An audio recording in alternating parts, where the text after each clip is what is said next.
Hello guys, ಇವತ್ತು ಮಾವಿನಕಾಯಿ ಚಟ್ನಿ ಮಾಡಿದ್ವಿ. ಸ್ವಲ್ಪ ಜಾಸ್ತಿ ಆಗಿಬಿಟ್ಟೈತಿ. ಅದಕ್ಕಾಗಿ ನನ್ನ ದೋಸ್ತ ಪ್ಲ್ಯಾನ್ ಕೊಟ್ಟ ಮಾವಿನಕಾಯಿ ಚಟ್ನಿದ ಬಜ್ಜಿ ಮಾಡ್ನು ಅಂತೇಳಿ ಮಾಡಕತ್ತೀವಿ. ಬನ್ನಿ ಒಂದು 4 ಉಳ್ಳಾಗಡ್ಡಿ ಹೊಳ್ಕೊಂಡು ಮುಂದುವರ್ಸುವ. ಈಗ ಉಳ್ಳಾಗಡ್ಡಿ ಹಚ್ಕೊಂಡು ಬರೀ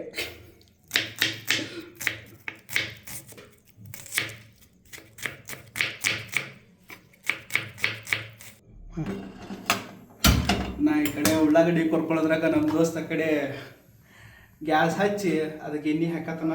ಅದು ಎಣ್ಣೆ ಅಟ್ಟು ಕಾಸ್ಕೊಂಡು ಆಮೇಲೆ ಬಿಡಕ್ಕೆ ಸ್ಟಾರ್ಟ್ ಮಾಡುವ.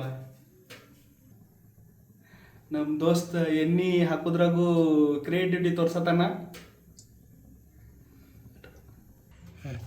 ಉಳ್ಳಾಗಡ್ಡಿ ಹಚ್ಕೊಂಡು ಅದಕ್ಕೆ ಸ್ವಲ್ಪ ಕೊತ್ತಂಬರಿ ಹಾಕೊಂಡು ಸ್ವಲ್ಪ ಮಿಕ್ಸ್ ಮಾಡ್ಕೊಂಡೈತಿ.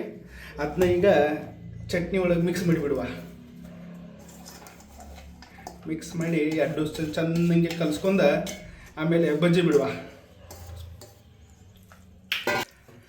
ಎರಡು ಮಿಕ್ಸ್ ಮಾಡ್ಕೊಂಡೇವಿ. ಎಣ್ಣೆ ಕಾದೈತಿ. ಹಂಗೆ ಇಲ್ಲಿ ನೋಡ್ರಿ, ಎಣ್ಣೆ ಬೇಕು ಕಾದೈತಿ.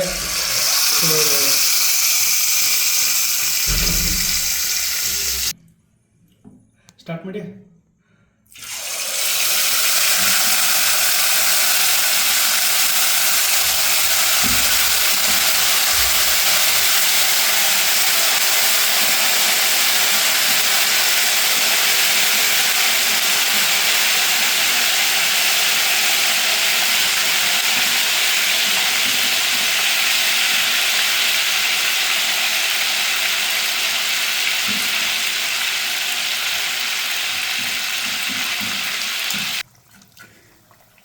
ಗಾಯ್ಸ್, ನಮ್ಮದು ಮಾವಿನಕಾಯಿ ಚಟ್ನಿ ಬಜ್ಜಿ ಆಗಲಿಲ್ಲ. ಅದೇನೋ ಬೇರೆ ಆಯ್ತು.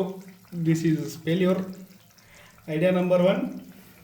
ಅದು ಯಾಕೆ ಫೇಲ್ ಆಯ್ತಂದ್ರೆ ನಮ್ಮ ಚೆನ್ನೈ ಮೊದಲು ನಮ್ಮನ್ನು ಡಿಮೋಟಿವೇಟ್ ಮಾಡಿದ. ಡಿಮೋಟಿವೇಟ್ ಮಾಡಿದ. ಹಂಗೆ ನಮ್ಮನ್ನು ಡಿಆಕ್ಟಿವೇಟ್ ಮಾಡಿದ. ಅದಕ್ಕೆ ಅದು ಫೇಲ್ ಆಗಿಬಿಡ್ತು.